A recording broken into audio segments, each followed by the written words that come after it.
اعوذ باللہ من الشیطان الرجیم بسم اللہ الرحمن الرحیم نحمده ونصلی علی رسولہ الکریم اما بعد فقد قال اللہ تبارک وتعالی کما ورد فی بدء سورۃ الواقعہ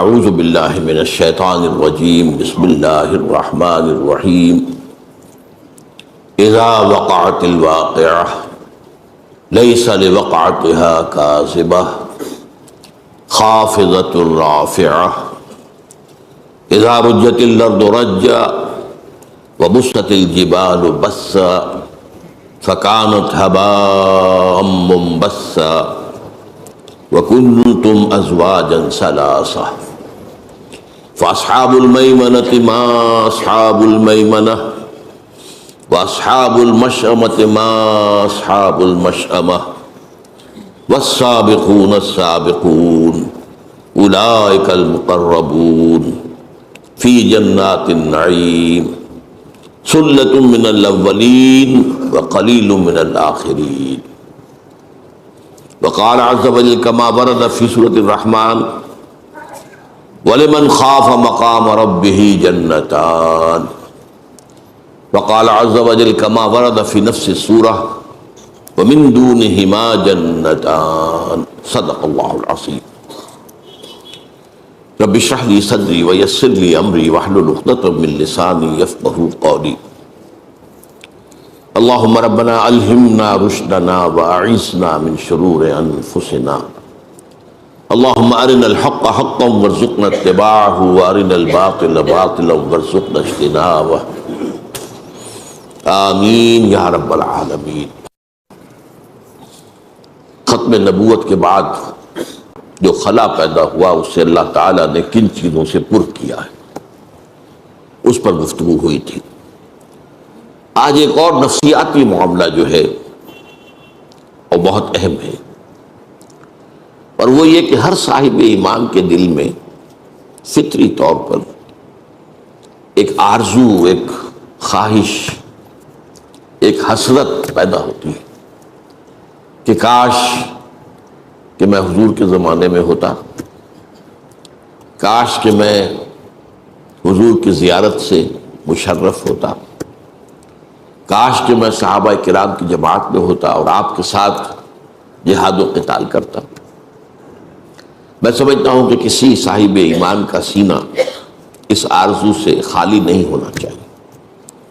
اگر خالی ہے تو اس کا مطلب یہ ہے کہ پھر اس کے دل میں وہ قدر و قیمت نہیں ہے حضور کی صحبت کی، حضور کی معیت کی، حضور کے ساتھ جن لوگوں نے مل کر جہاد و قتال کیا۔ لیکن یہ کہ میں اس سلسلے میں پہلے تو ایک وارننگ، ایک تنبیہ دینا چاہتا ہوں کہ ہمیں یہ سوچنا چاہیے کہ ہم کچھ نہیں کہہ سکتے کہ ہم اس دور میں ہوتے تو کہاں کھڑے ہوتے۔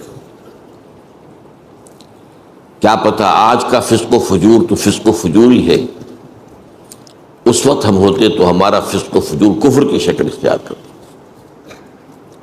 آج بھی کتنے ہی مسلمان ہیں جو داعیان حق کی مخالفت کرتے ہیں، اپنے تعصب کی وجہ سے، اپنے تحزب کی وجہ سے، اپنے تکبر کی وجہ سے۔ اگر وہ اس وقت ہوتے تو ابو جہل اور ابو لہب کے صف میں کھڑے ہوتے۔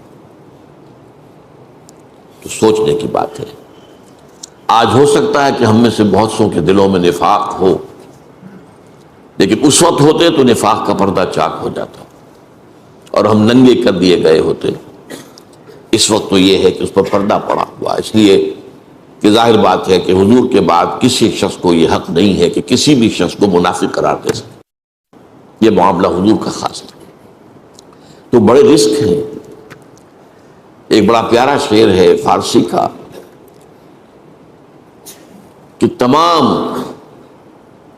جو علم ہے اس کا جو خلاصہ ہے وہ کیا ہے کہ دانی من کیم در یوم دی جانے جملہ علم ہائی نستوئی۔ ہر تمام علوم کی جان یہ ہے کہ بیدانی من کیم در یوم دین، کہ تجھے یہ معلوم ہو جائے کہ قیامت کے دن میں کہاں کھڑا ہوگا۔ اصحاب الشمال میں ہوں گا، اصحاب الیمین میں ہوں گا، کیا کوئی امکان مقربین میں شامل ہونے کا بھی ہے؟ کچھ پتہ نہیں، لیکن یہ کہ انسان کا دل اس کو بتا دیتا ہے۔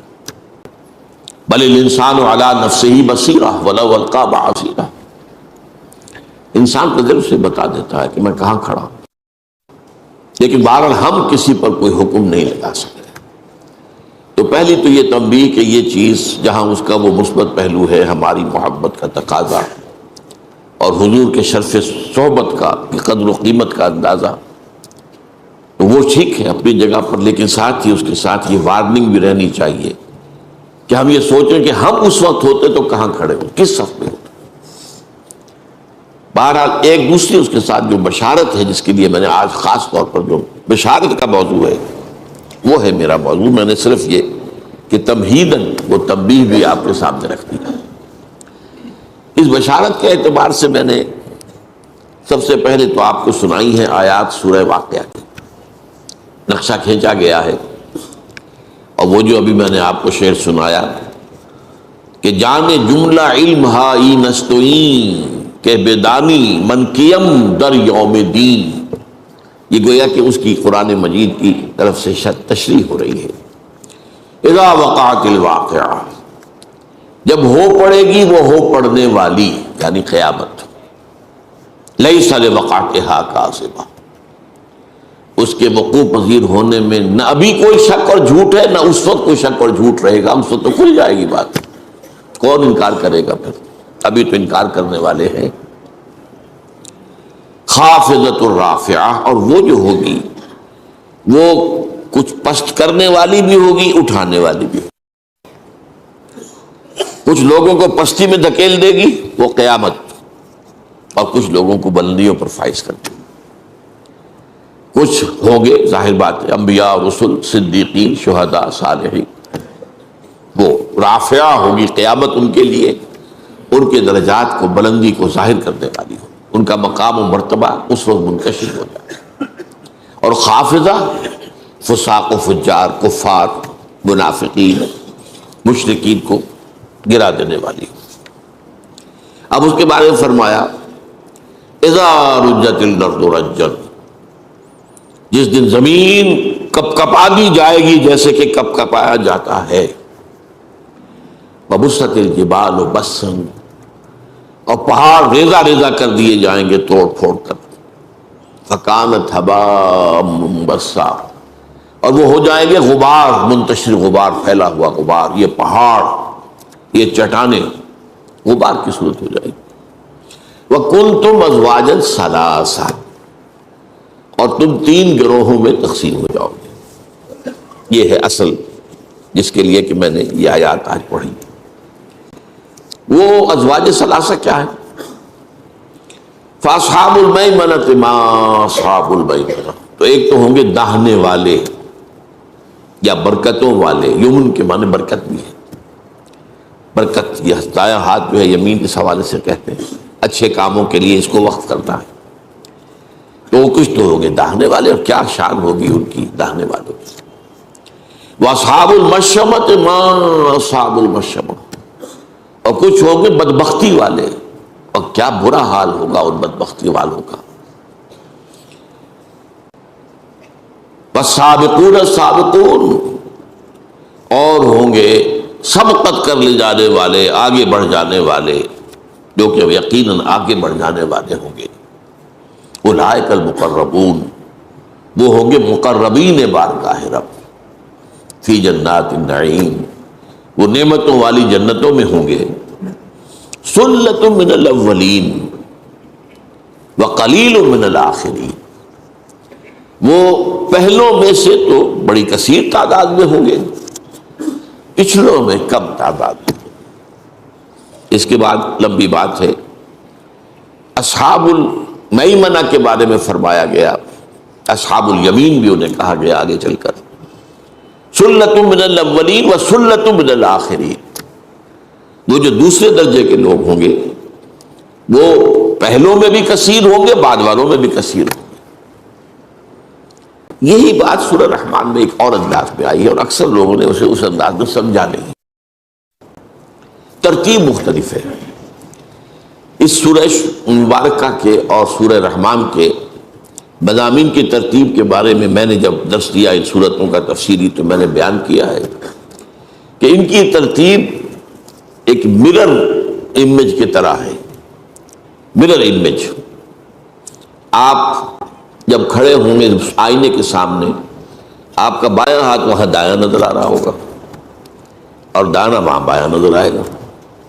اس کو مرر امیج کہتے ہیں. آج کل مکان بنائے جاتے ہیں ڈپلیکس, 2 مکان ہیں بالکل ایک جیسے, دونوں کو سروں کے اوپر گیراج, پھر یہ کہ دونوں کے کچھ برآمدے, پھر دونوں کے ڈرائنگ روم, وہ آپس میں جڑے ہوئے.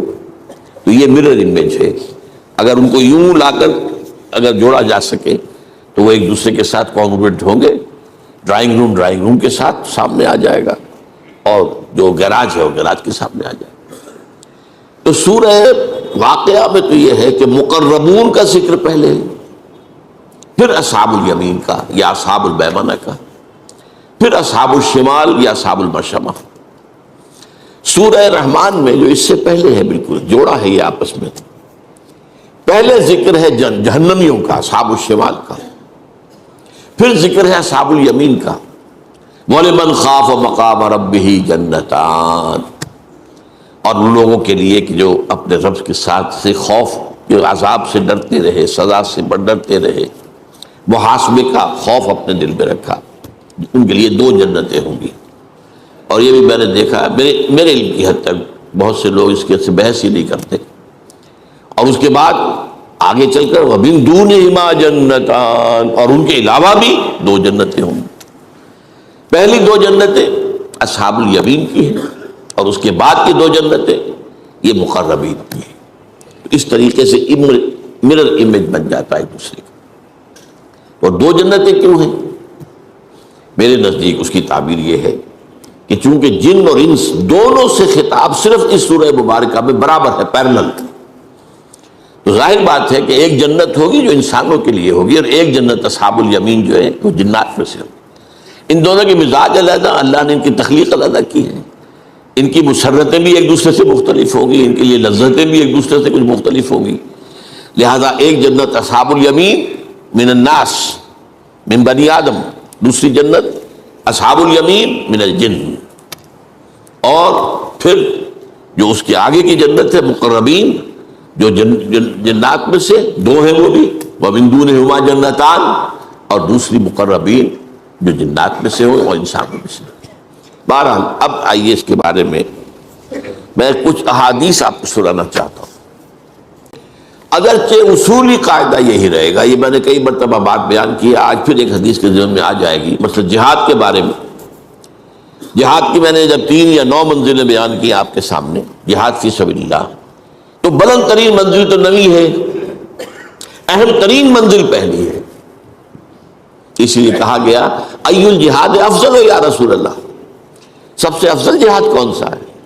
فرمایا ان تجاہد نفسک فی طاعت اللہ, اپنے نفس کے اور نفس امارہ کے خلاف جہاد کرو, اسے اللہ کا مطیع بناؤ. یہ ہے سب سے افضل جہاد, سب سے یوں سمجھیے کہ اہم جہاد.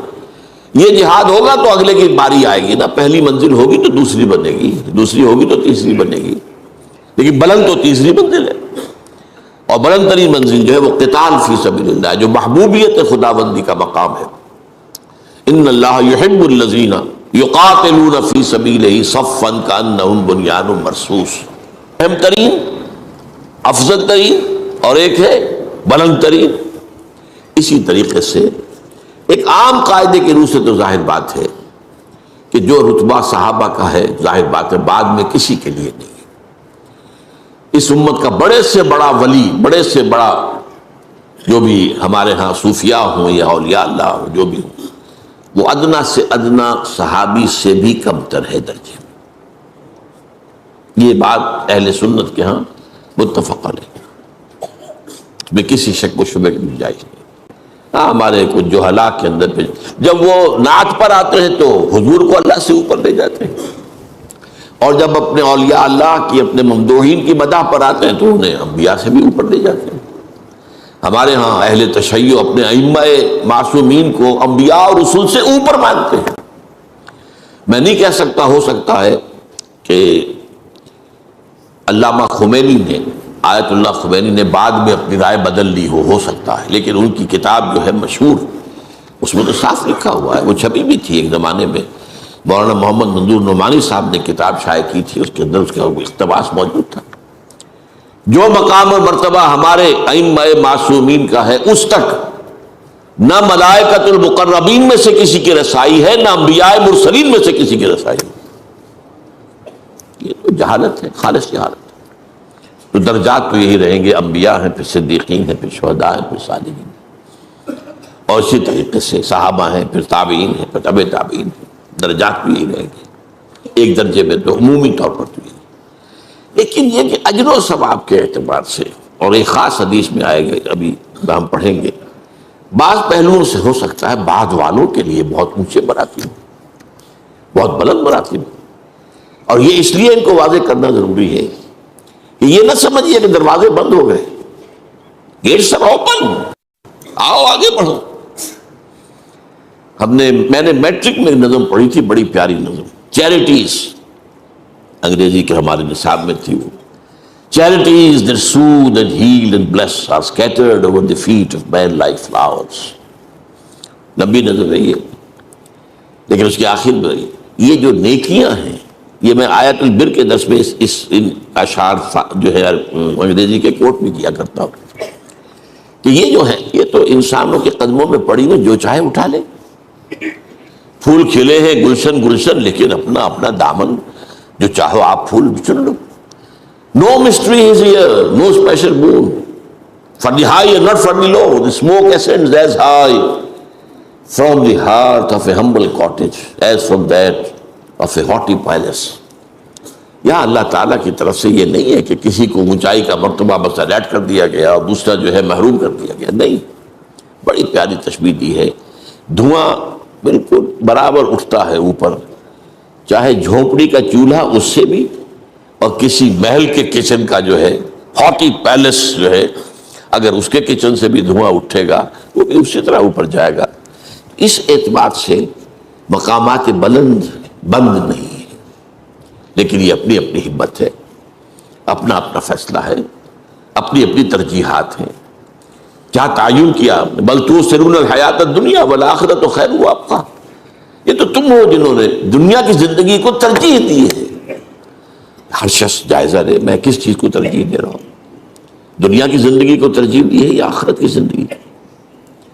اور اس کو اگر دیکھنا ہو، لٹمس ٹیسٹ کیا ہے؟ لٹمس ٹیسٹ آپ اولاد میں دیکھیے کہ آپ ان کو کس طور پر تربیت دے رہے ہیں، کیا بنانا چاہتے ہیں اولاد کو؟ سی ایس پی آفیسر بنانا چاہتے ہیں، کچھ اور بنانا چاہتے ہیں، سی اے کرانا چاہتے ہیں، یا آپ اسے دین کا خادم بنانا چاہتے ہیں، دین کا علم دینا؟ اسی سے آپ کی پرائرٹیز تو معین ہو گئی، معلوم ہو گیا، لٹمس ٹیسٹ ہے، ہر شخص زیادہ لے لے۔ اس حوالے سے تو تب بشارت کیا ہے کہ اونچے مقامات اور اونچے درجات بند نہیں ہو گئے، کھلے ہوئے اپنی اپنی ہمت کے مطابق۔ جیسے کہتے ہیں جتنا گڑ ڈالیں گے اتنا میٹھا ہوگا، جتنی محنت کریں گے۔ بقدر القد تکتسب المعالی، کوشش اور محنت کے ذریعے ہی بلند مقامات حاصل ہوتے ہیں۔ حضرت علی رضی اللہ تعالیٰ عنہ کے اشعار ہیں، بقدر القد تکتسب المعالی ومن طلب العلا سہر اللیالی، اور جو کوئی بلند مقام حاصل کرنا چاہتا ہے اسے راتیں جاگ کر گزارنی پڑتی ہے۔ سی ایس پی کرنی ہے تو پھر اس کے لیے بھی محنت، اور راتوں کو جاگیں گے، burning mid night oil lamp جو ہے وہ آپ کریں گے کہ نہیں کریں گے؟ تو ومن طلب العلا سہر اللیالی، راتوں کو جاگ کر محنت۔ ومن طلب العلا من غیر قد، اور جو چاہے گا کہ اسے بغیر محنت اور مشقت کے بلند مقام حاصل ہو جائے، اضاع العمر فی طلب المحال، اس نے اپنی عمر کو ضائع کر لیا ایک ایسی چیز کے حصول کی کوشش میں جو ممکن ہی نہیں ہے، بغیر محنت کے ممکن ہی نہیں۔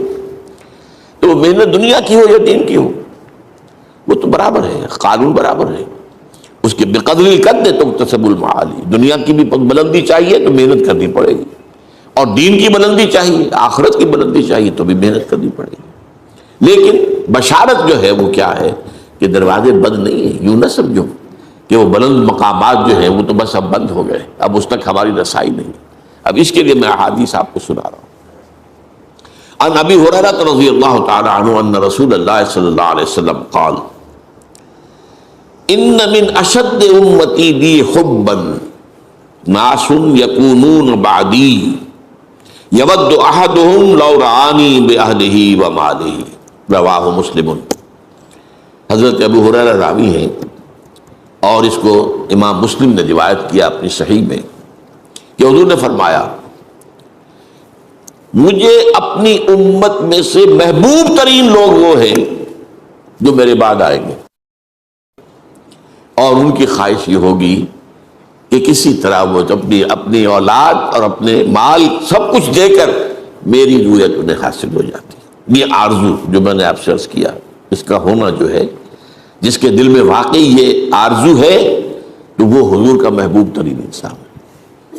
ان من اشد امتی لی حبا ناس یکونون بعدی یود احدهم لو رعانی باہلہ ومالہ۔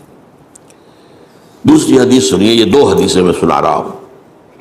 عن انس قال قال رسول اللہ صلی اللہ علیہ وسلم، حضرت انس سے مروی ہے، وہ فرماتے ہیں کہ حضور نے ارشاد فرمایا مثل امتی مثل المطر لا یدری اولہ خیر وآخر ام آخرہ۔ اس کو امام ترمذی نے روایت کیا ہے۔ میری امت کی مثال بارش کی سی ہے جس کے بارے میں یہ نہیں کہا جا سکتا کہ اس کا پہلا حصہ زیادہ مفید ہوتا ہے یا آخری حصہ۔ پہلا حصہ جو ہے اگر آپ چھاجو پانی برس میں بہہ جائے گا، اسے جذب ہونے کا موقع نہیں ملتا۔ آخری حصہ جذب ہوتا ہے، تو جب جذب ہوتا ہے تو اسی سے پھر زمین کی برکات، زمین کے خزانے نکلتے ہیں۔ تو کہا نہیں جا سکتا، یہاں فرمایا گیا ہے کہ مثل امتی مثل المطر لا یدری اولہ خیر ام آخرہ۔ یہی حضرت جعفر سے روایت ہے، قال قال رسول اللہ صلی اللہ علیہ وسلم ابشروا ابشروا۔ یہ بشارت کا لفظ جو میں نے استعمال کیا کہ بشارت کے لیے میں یہ حدیث آپ کے سامنے لایا ہوں۔ انما مثل امتی کا مثل الغیث، وہاں مطر تھا، یہاں غیث ہے، اور یہاں ابشروا کا اضافہ ہے۔ بشارت حاصل کرو، بشارت حاصل کرو، اس لیے کہ میری امت کی مثال بارش کی سی ہے۔ لا یدری آخرہ خیر ام اولہ، نہیں کہا جا سکتا کہ اس کا آخری حصہ بہتر ہوتا ہے یا پہلا حصہ۔ اس کو امام رزین نے روایت کیا۔ اب سنیے وہ حدیث جو میں نے بہت مرتبہ پہلے بھی سنائی ہے، اور اس میں وہ افضل اور اعلیٰ، افضل الجہاد اور سب سے اعلیٰ جہاد، اسی طرح افضل ایمان اور اعجب ایمان۔ عجب کا لفظ یہاں آ رہا ہے، اس کو نوٹ کیجئے گا۔ عجیب عربی زبان میں اس کے معنی ہے بہت خوبصورت، دل کو موہ لینے والا شے۔ عجب کہتے ہیں اپنے آپ کو بہت عمدہ سمجھنا، عجب، تکبر، عجب۔ تو عجیب وہ شے ہے جو بڑی خوبصورت ہو، بڑی حسین ہو، دل کو موہ لینے والی ہو، یہ عجیب۔ ہم اردو میں عجیب جو ہے وہ ذرا ایک محدود سے معنی ہے کہ جو نامانوس سی ہو، پہچان میں نہ آتی ہو، عام جو ہے اس کے خلاف ہو، عجیب۔ اور یہ عجیب بات، یہ تو یہ بات تو سمجھ میں نہیں آتی، بہت عجیب ہے۔ تو یہ عجیب اس معنی میں اجنبیت، وہ عجیب اور اجنبیت اور عجیب جو ہے وہ ایک علیحدہ چیز ہے۔ تو عجب کا لفظ یہاں آیا ہے۔ یہ ہے بیہقی کی روایت ہے، عن عمرو بن شعیب رضی اللہ عنہ قال قال رسول اللہ صلی اللہ علیہ وسلم۔ حضرت عمرو بن شعیب سے روایت ہے کہ حضور نے فرمایا، صحابہ اب چشم تصور سے دیکھیے، صحابہ کا مجمع ہے، حضور تشریف فرمائے، صحابہ بھی ہیں۔ حضور پوچھتے ای الخلق اعجب الیکم ایمانا، آپ لوگوں کے نزدیک بھلا سب سے زیادہ حسین اور خوبصورت ایمان مخلوقات میں سے کس کا ہے؟ اب یہ حضور کا ایک خاص انداز ہوتا تھا تعلیم کا، اور یہ موسٹ نیچرل ہے۔ پہلے سوال کرو، جس سے جو بھی آپ کے سامعین ہیں، آپ کے متعلمین ہیں، آپ کے شاگرد ہیں، آپ کے زیر تربیت ہیں، ان کے ذہن جاگیں، پہلے وہ خود کوشش کریں، سوچیں، اس کا جواب تب معلوم کریں۔ پھر جب اس ایکسرسائز کے بعد اصل بات سامنے آئے گی، تب اس کی حقیقت اور عظمت کھلے گی، اور پھر وہ ذہن نشین ہو جائے گی۔ تو فرمایا آپ نے ای الخلق اعجب الیکم ایمانا، آپ بتائیے آپ کے نزدیک، حضور نے فرمایا کہ تمام مخلوقات میں سب سے حسین، سب سے عجیب، سب سے دل ربا، دل آویز ایمان کس کا ہے؟ قالو، اب اس میں 3 اٹمپٹس ہیں صحابہ کی. قالو الملائکہ، ملائکہ کا ایمان. ظاہر بات ہے ملائکہ کا ایمان، وہ تو ایمان بالشہادہ ہے، وہ جو ہمارے لیے ایمان بالغیب ہے ان کے لیے تو ایمان بالشہادہ ہے، سب چیزیں ان کی نگاہوں کے سامنے.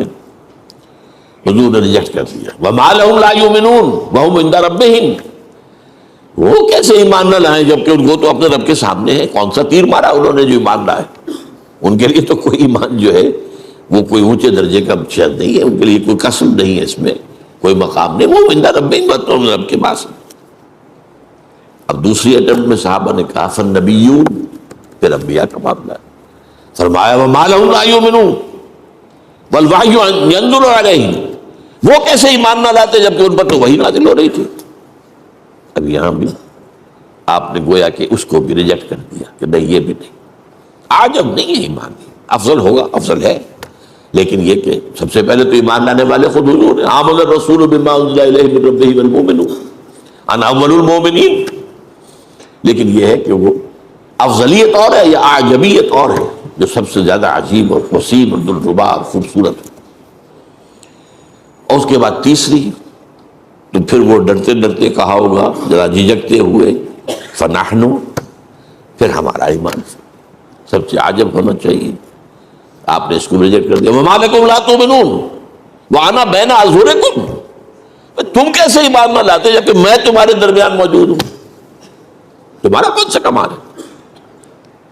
اب یہ 3 اٹمپٹس کو ریجیکٹ کرنے کے بعد وہ فرماتے ہیں فقال رسول اللہ صلی اللہ علیہ وسلم، اب آپ نے فرمایا ان اعجب الخلق الی ایمانا لقوم یکونون من بعدی یجدون صحفا فیہا کتاب اللہ فیؤمنون بما فیہا.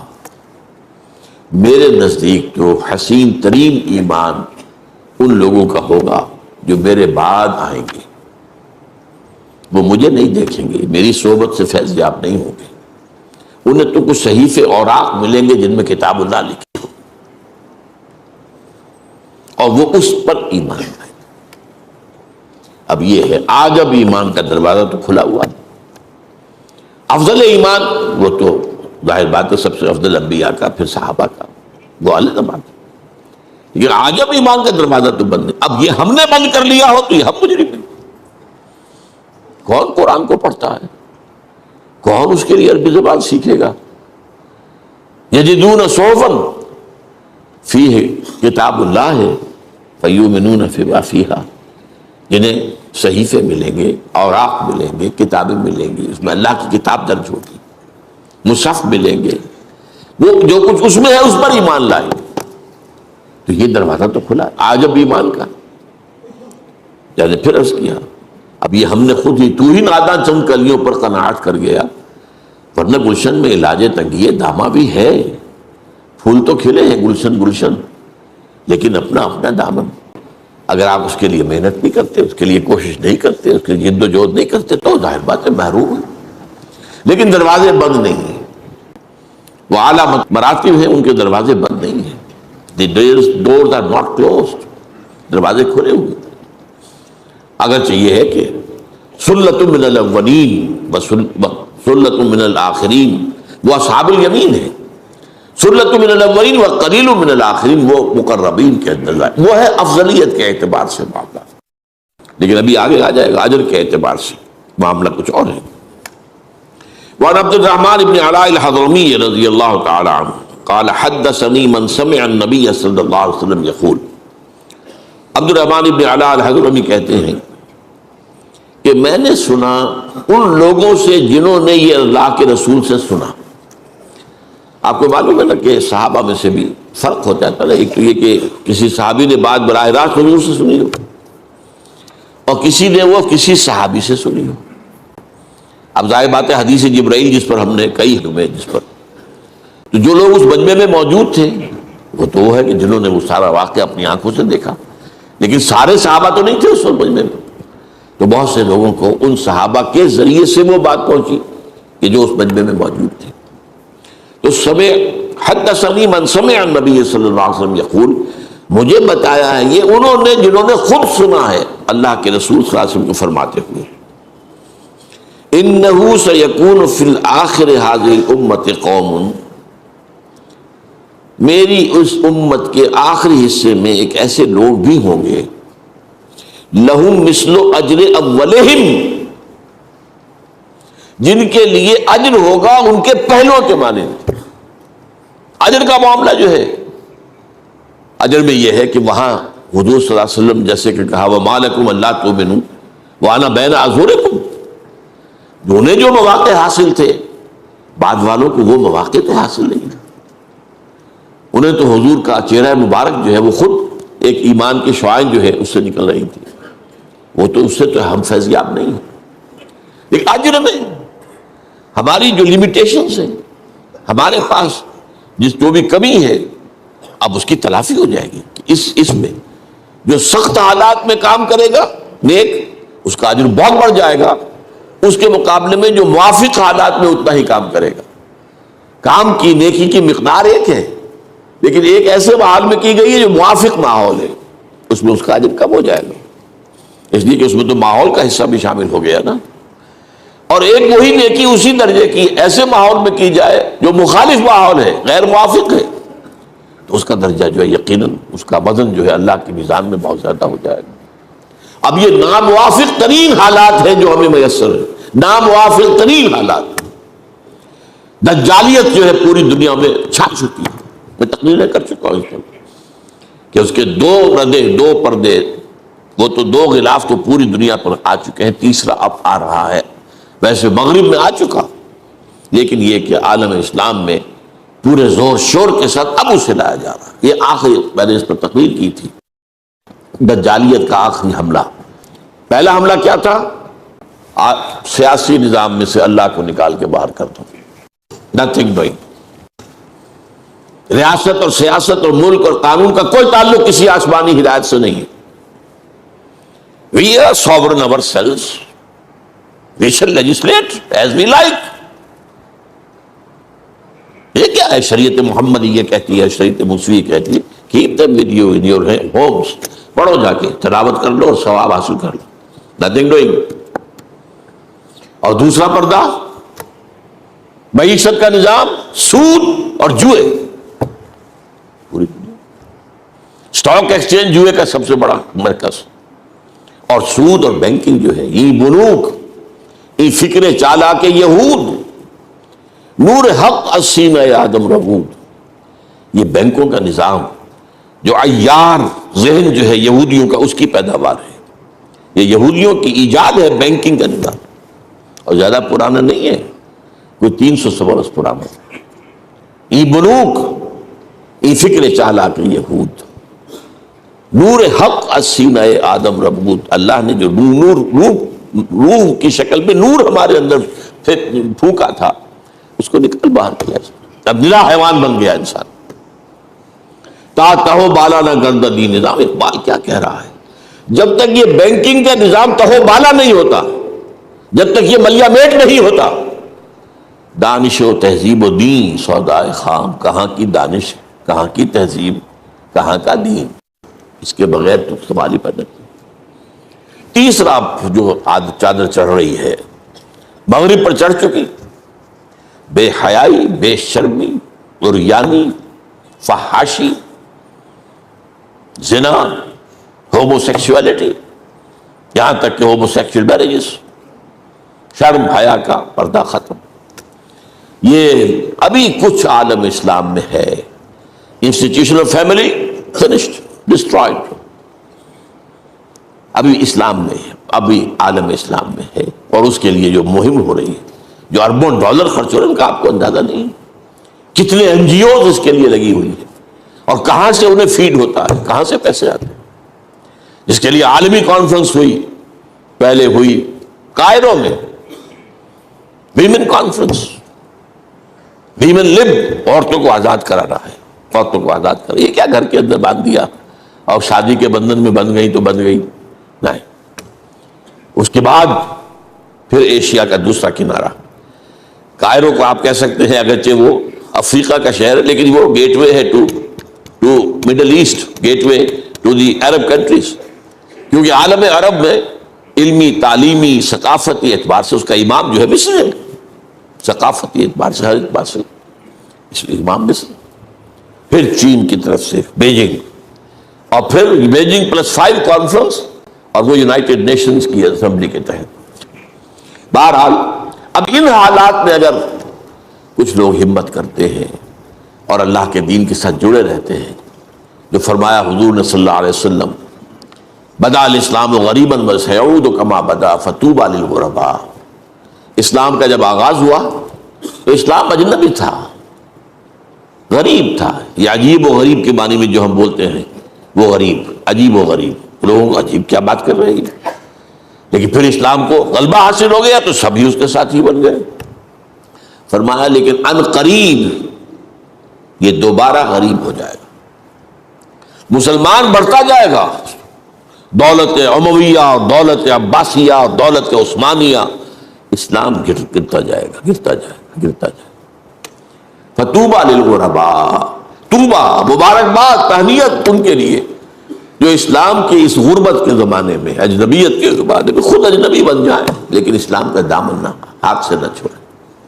انہیں کہا جائے یہ تو دقیانوسی لوگ ہیں، یہ ملاٹے ہیں، یہ بڑے اگلے وقتوں کے ہیں، یہ لوگ انہیں کچھ نہ کہو، یہ فنڈامنٹلسٹ ہیں، یہ بات ان سے کہی جائے اور وہ اس کو جھیلیں اور برداشت کریں لیکن اسلام کا دامن ہاتھ سے نہ چھوڑیں۔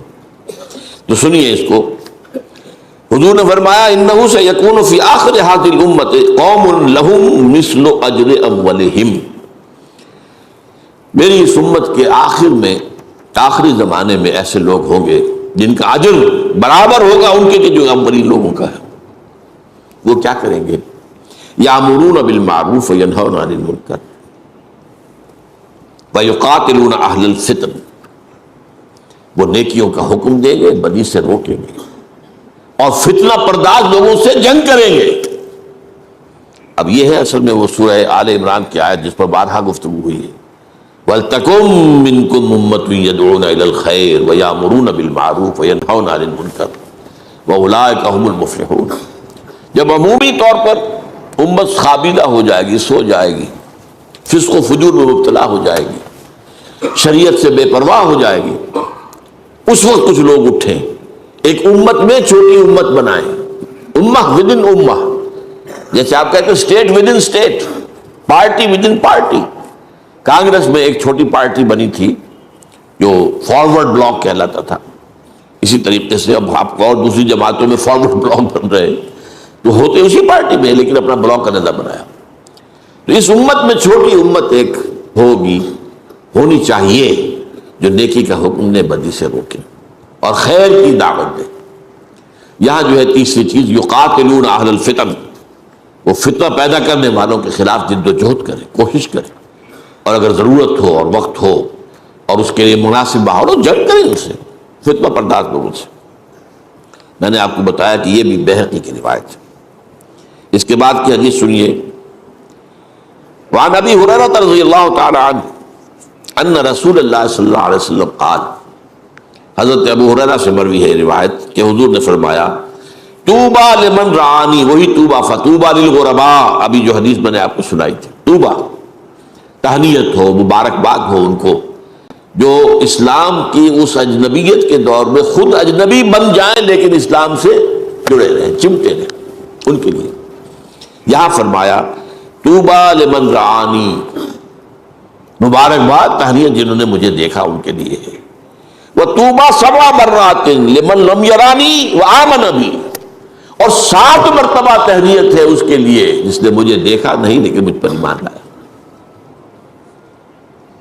اب آپ دیکھیے شرف صحابیت سے 7 گنا زیادہ۔ توبہ لمن رعانی وتوبہ 7 مرات لمن لم یرانی وآمن بی، مبارکباد، تہنیت ان کے لیے جنہوں نے مجھے دیکھا، اور یہاں وہ ہے کہ اس میں 7 محذوف ہے، مجھ پر ایمان لائے صحابہ کرام، لیکن 7 مرتبہ مبارکباد ہے ان کو جنہوں نے مجھے دیکھا نہیں لیکن ان پر ایمان لائے۔ اللہم ربنا اجعلنا منہم۔ آخری حدیث اس سلسلے کی ہے، ایک لمبا واقعہ ہے یہ، مسند احمد میں بھی ہے، اور یہ بھی جو ہے ابی ہریرہ کی روایت ابھی میں نے سنا، یہ بھی مسند احمد کی تھی، طوبیٰ لمن رآنی و طوبیٰ 7 مرات لمن لم یرانی و آمن بی۔ اور یہ حدیث جو ہے احمد اور دارمی کی ہے، مسند احمد اور سنن دارمی، اور اس میں واقعہ لمبا بیان ہوا ہے، بیٹھے ہوئے صحابہ حضور بھی ہیں، حضرت ابو عبیدہ بن الجراح یہ سوال کرتے ہیں حضور سے، یہ معلوم ہے کون ہے؟ جن کو حضور نے فرمایا امین هذه الامہ، میری اس امت کے امین ترین انسان جو ہے وہ یہ ابو عبیدہ بن الجراح ہے۔ اور حضرت عمر نے بڑی حسرت سے کہا تھا اگر آج ابو عبیدہ زندہ ہوتے تو میں انہیں نامزد کر دیتا، جب وہ اس میں تھے، مجروح ہو چکے تھے، زخمی تھے، موت کا وقت تھا، کہ اگر وہ زندہ ہوتے تو میں انہیں خلیفہ نامزد کر دیتا۔ اب جو باقی میرے سامنے ہیں میں ان میں سے کوئی فیصلہ نہیں کر پا رہا۔ وہ یہ کہتے ہیں کہ میں نے سوال کیا حضور سے، یا رسول اللہ، اے اللہ کے رسول، احد خیر منا، کیا کوئی ہم میں سے بھی بہتر ہو سکتا ہے، ہم سے بھی بہتر ہو سکتا ہے؟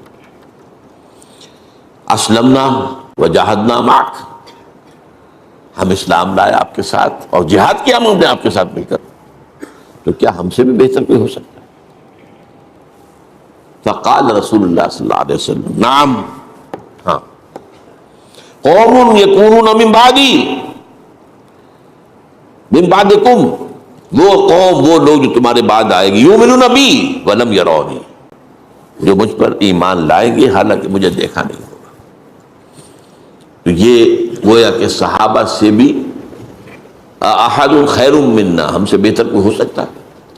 یہ تمام چیزیں ذہن میں رکھیے اس وضاحت کے ساتھ کہ ایک ہے کسی چیز کا افضل ہونا، ایک ہے کسی چیز کا حسین تر ہونا، وہ درجہ اجر کے اندر بڑھ جانا، یہ اور بالکل دونوں چیزیں علیحدہ، گڑبڑ نہ کریں، یہ نہ سمجھیں کہ ہم افضل ہو جائیں گے، نہیں، افضل تو صحابہ ہی ہیں، ان کے مقام کو کوئی نہیں پہنچ سکتا، لیکن یہ ہو سکتا ہے کہ ہم ان حالات کے اندر، ان ناموافق حالات میں، دجالیت کے اس غلبے کے دور میں اگر اسلام کے ساتھ چمٹے رہیں، نہ صرف چمٹے رہیں بلکہ فتنوں کا مقابلہ کریں، اس کے خلاف جد و جہد کریں، اس کے لیے امر بالمعروف نہی عن المنکر، اس کے لیے اقامت دین کی جد و جہد، اس کے لیے تن من دھن کا لگانا تاکہ اللہ کا دین قائم ہو، اگر یہ کریں گے تو اس اجر میں ہو سکتا ہے کہ صحابہ سے بھی آگے بڑھ جائیں، اللہ کی نگاہ میں ان کا وزن جو ہے وہ اور زیادہ ہو جائے، یہ دوسری بات ہے، بالکل افضلیت جو ہے وہ بالکل دوسری بات ہے۔